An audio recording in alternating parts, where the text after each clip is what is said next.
Fala pessoal, tudo bem com vocês? Tá acabando a data FIFA, já o Corinthians entra em campo e tem muita coisa pra gente falar. Porque Jesse Lingard tá impressionando no dia a dia, vou te trazer alguns bastidores nesse vídeo. Tem um novo desfalque e tem também uma maratona a partir do dia 1º de abril. E não é mentira. Chega mais, eu sou o Chico Garcia, inscreva-se no canal e vamos juntos. Vamos lá, vamos falar do Corinthians, né? Parei 2 dias aí de produzir, porque realmente, né, folga do elenco, aquela coisa toda, foco na seleção brasileira, a gente também tá acompanhando aí o que tá acontecendo com o time do Brasil, mas o Corinthians tá voltando, né, às suas atividades aos poucos, visando essa partida diante do Fluminense já na quarta-feira. A data FIFA termina na terça, na quarta-feira já retoma o Campeonato Brasileiro com tudo e num mês que promete ser insano, rapaziada, insano. A gente viveu isso em fevereiro, quando as coisas foram antecipadas, né, e houve mais disputas ali, como por exemplo a decisão da Supercopa, que foi justamente no dia 1º de fevereiro, o Corinthians acabou desenvolvendo ali 9 jogos no mês de abril, no mês de fevereiro, e igualmente disputará 9 jogos no mês de abril. O que são 9 jogos no mês de abril, para vocês terem uma ideia? É um mês que começa com o Corinthians em campo no primeiro dia do mês, ou seja, no dia 1º de abril, já na quarta-feira, e é um Corinthians em campo no último dia do mês, no dia 30 de abril. Com compromissos envolvendo Campeonato Brasileiro, 5 jogos, todo o primeiro turno da fase de grupos da Libertadores, ou seja, 3 partidas, e ainda assim um confronto da Copa do Brasil, que é o único que ainda não tem uma data definida, mas tem uma data base, que é o confronto diante do Barra de Santa Catarina, que no sorteio acabou caindo como adversário do Corinthians na quinta fase, né, que é aquela fase que antecede as oitavas de final, onde todos os clubes, né, os principais clubes do Brasil estão entrando. Então, Copa do Brasil, Libertadores e Campeonato Brasileiro. 9 jogos, rapaziada. Se você dividir numa conta rápida num mês que tem 30 dias, é isso, é uma média de um jogo a cada 3 dias. Pra gente que produz conteúdo, pro torcedor, pô, massa, né? Quando a gente fica esse período sem jogos, o torcedor fica chateado, pô, quero ver meu time em campo. A gente gosta, né, do futebol o tempo inteiro, a gente reclama da loucura. O meu ponto não é esse. O meu ponto é que com elencos mais curtos, mais limitados, você vai ter um reflexo muito negativo. Porque não tem como. Primeiro no nível de jogo, né? A gente vai ver jogos um pouco mais complicados no aspecto técnico, porque você não consegue ter uma intensidade necessária para encarar grandes jogos num nível em que aquele jogo exige. Ou a gente vai ver o que muitas vezes vimos com o Corinthians nos últimos tempos, de daqui a pouco a corda estica num jogo, no outro o Corinthians já vai lá, os caras, né, meio que não tem a mesma motivação, acaba perdendo um jogo de uma forma aleatória contra um adversário que nem é assim tão forte. Por que isso acontece? Na minha opinião, por esse aspecto.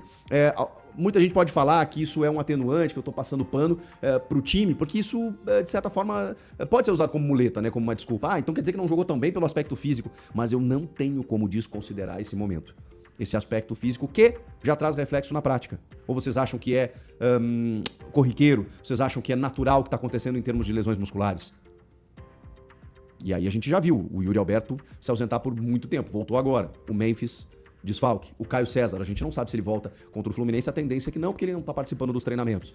É mais um jogador que tá fora. E o time ganhou mais um desfalque. O Guinegão, que tava treinando com a seleção brasileira sub-20, no CT Joaquim Grava, sofreu um estiramento muscular também, tem um período mínimo aí de 2 a 3 semanas. E ele seria talvez até titular na quarta-feira diante do Fluminense, já que o Memphis Depay tá fora. E aí, dentro da hierarquia, né, você tem ali Vitinho, Kaique e Guinegão. Mas felizmente tem Jesse Lingard, eu já vou falar sobre ele. O fato é, você não tem o Memphis, o Guinegão e tem o Caio César como dúvida por lesões musculares, e aí você tem outros desfalques já garantidos, como o Ranieri, que tá suspenso, e os 2 selecionáveis, né? O Hugo Souza e o André Carrilho, que estarão com as suas seleções, né, brasileira e peruana, respectivamente, e, portanto, eles não estarão presentes também nesse jogo. O Matheus Pereira foi outro que sofreu com lesão recente aí, ficou um tempo fora. Então, assim, o Alan perdeu alguns treinamentos. Eu acho que a gente vai ter que se acostumar com isso. E por isso o Dorival ficava, pelo amor de Deus, eu preciso de mais reforços, porque talvez imaginando, né, o que viria pela frente. A gente tá vivendo períodos ainda de folga, tá? Às vezes descansa aqui, porque a Libertadores não começou, a Copa do Brasil não começou. E aí vocês imaginem, tava só o brasileiro rolando. Vocês imaginem quando esse negócio começar com jogos decisivos. E vamos combinar que na Copa do Brasil e na Libertadores todo jogo é decisivo. O jogo com o Barra é decisivo, porque se você perder, né, se acontecer essa hecatombe, você tá fora. E o Barra é o Mirassol do Sul, né, gente? Tem uma estrutura muito boa, foi o campeão da Série D, ganhou o Campeonato Catarinense em cima da Chape agora, os caras têm estrutura lá. Então, assim, zebra, a gente já viu acontecer aos montes na Copa do Brasil. Não tô zicando, não. Só tô falando que todo jogo é decisivo a partir de agora, tá bom? Inclusive, a CBF, ela publicou a lista e os horários das rodadas que faltavam. Tinha muita gente que não sabia o horário e o dia do derby, que estava marcado na sua database pro próximo final de semana, né? Depois da Páscoa ali. E aí ninguém sabia que horário vai ser o derby. Pois bem, o derby já está confirmado. Mas eu vou falando de abril aqui, só para vocês terem uma ideia, na ordem, tá? 1º de abril agora, o jogo contra o Fluminense, no Rio de Janeiro, às 9h30 da noite, quarta-feira. Aí vamos pro domingo, dia 5, que é Páscoa, domingo de Páscoa. Às 7h30 da noite, no domingo de Páscoa, o Corinthians recebe o Internacional nessa rivalidade, né, muito mais por parte do Inter do que pelo Corinthians, mas enfim, nessa rivalidade interestadual na Neoquímica Arena. Aí, no dia 9, aqui tem um descanso, hein? Porque, ó, é domingo e aí eu tô falando de quinta-feira. Opa! Você tem 3 dias de trabalho e joga no quarto, que é a quinta-feira, dia 9 de abril, 9 da noite, o Corinthians encara o Platense da Argentina em Buenos Aires, tá? Aí, dia 12, domingo, um derby. Só isso, gente, só isso. Você joga com o Inter dia 5, você joga na Argentina, o primeiro jogo da Libertadores, que você perde o primeiro jogo na fase de grupos, tá? Você já se complica. Você já se complicar, fase de 1 tem 6 jogos. Se você perde o primeiro jogo, dependendo do que acontecer no grupo, você já se complica. Então não dá pra você não colocar esse jogo como importante. Só que 3 dias depois tem um derby. Na Neoquímica Arena também, às 6h30 da tarde, tá? Dia 15 de abril, 3 dias depois, Corinthians e Independiente Santa Fé. É o primeiro jogo do Corinthians no seu estádio na Libertadores da América 2026. Como é que você não vai priorizar esse jogo?